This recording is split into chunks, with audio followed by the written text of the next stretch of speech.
Hello everyone, this is a video on chronic obstructive pulmonary disease, and as always I'm going to aim to tell you everything about it in under 15 minutes.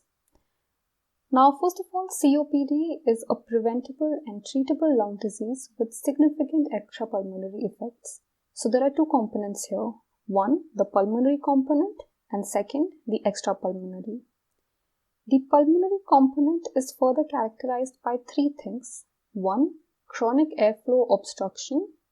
2. This obstruction is progressive and not fully reversible.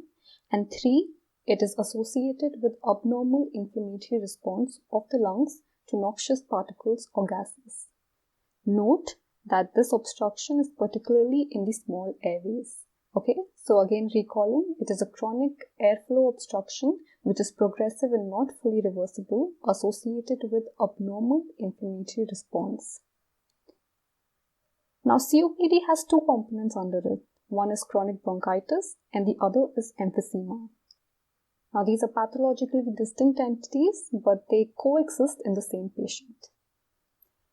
Starting with chronic bronchitis. Now, chronic bronchitis is defined as a condition that is associated with excessive mucus production.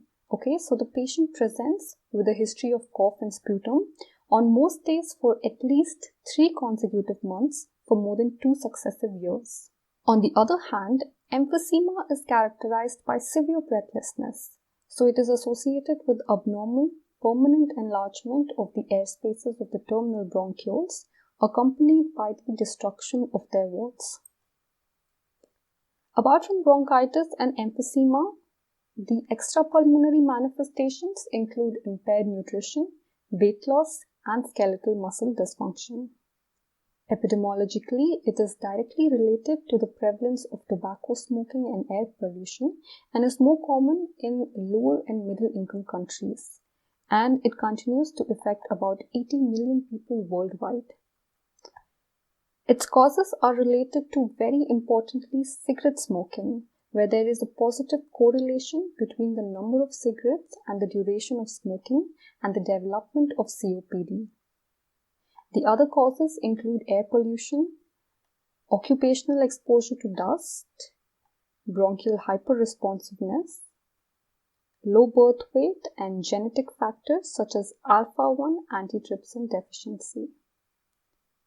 Now, a very important thing relevant to COPD are the pathological changes that are associated with first bronchitis and then emphysema. So let's start with bronchitis. Now, chronic bronchitis is associated with 3 main things. One is the airway wall inflammation.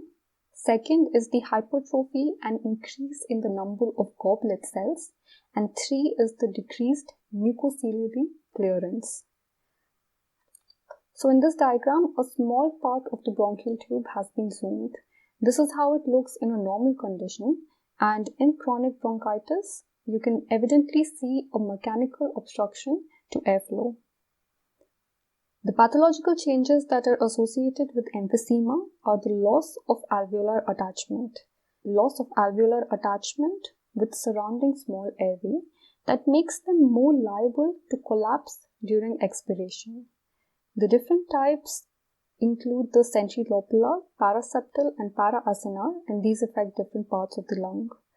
An important thing here to note is that persistent decreased oxygen supply and associated pulmonary vascular changes lead to complications such as right ventricular hypertrophy and failure. In the clinical features, again, let's first look at those associated with bronchitis and then move on to those associated with emphysema. So in bronchitis, the main thing the patient presents is with a history of cough and sputum production over many years. Okay, so in the first part, in the history of cough, it is more prevalent in the winter season and especially in the mornings. So it is also called sometimes the winter's cough or the smoker's cough or even the morning cough. Over years, the frequency and the severity increase and it occurs all throughout the year. The second part of our history details a bit about the sputum. So the sputum here appears scanty and mucoid and it is more in the mornings. There is occasional hemoptysis or the streaking of blood and sputum, and sometimes it is frankly purulent. Other symptoms include wheezing and tightness in the chest. Now, our physical signs that are associated with bronchitis are vesicular breath sounds with prolonged expiration. Okay, this is a sign of an obstructive disease. There is inspiratory and expiratory bronchi, and sometimes you can hear crepitations or crackles that either disappear or change the location with the intensity after coughing. Okay. A distinctive pattern that we see here are the blue bloaters. So blue standing for marked cyanosis and bloater standing for peripheral edema. So these are dominant in these patients, and these patients have prominent cough with expectoration and further complications such as right ventricular failure, respiratory failure, and arterial hypoxemia and hypercapnia. In a bit, we'll contrast this to the pink puffers which are more evident in emphysema. So the history of emphysema, on the other hand, it revolves around breathlessness. Okay, so the patient presents with progressive exertional breathlessness with minimal cough and expectoration. Initially, the patient is breathless only during exertion, but as the disease progresses, the exertion or the breathlessness occurs even at rest. The physical signs, they would include an increased anteroposterior dimension that would make it resemble a barrel. So this is why it is called a barrel-shaped chest, as you can see in this image as well. Apart from that, there is loss of cardiac and liver dullness. There is diminished vesicular breath sound, again with prolonged expiration, associated with pursed lips. The neck veins appear to be distended during expiration, and there is exaggerated tracheal descent during inspiration. So as I was telling you about blue bloaters, the characteristic pattern that we see in emphysema are the pink puffers.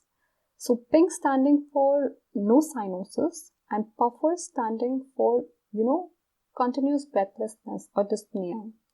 So it is characterized by progressive dyspnea, and these patients maintain a near or normal level of partial pressure of oxygen and carbon dioxide till the end. So the occurrence of respiratory failure and right heart failure are late and often terminal. Although I'm going to make a separate video on the investigations and the treatment, to quickly go over what this is, the investigations mainly include the pulmonary function test, the ABG analysis, chest X-ray, CT scan, and the measurement of serum alpha-1 antitrypsin level. The treatment revolves around management of acute exacerbation and maintenance of the chronic stable phase. So with this, we come to the end of the video. Let's just quickly summarize what we have studied so far. We began by talking about what COPD is, and it is characterized by chronic airflow obstruction, progressive, not fully reversible, associated with inflammatory response. Then we saw its two components, which were chronic bronchitis and emphysema. We saw its epidemiology. We saw the causes. We saw the pathological changes that are associated with chronic bronchitis and emphysema. And then we saw the clinical features, including the history, the physical signs that are associated with bronchitis and then with emphysema. We also saw the distinctive patterns of blue bloaters and pink puffers. So with this, we come to the end of the video. I hope you liked it. I hope it helped in some way. And if it did, please make sure to like and subscribe. That's really motivating. So anyways, I'll see you in the next video, and make sure to check out the video on the investigations and the treatment. Have a good day.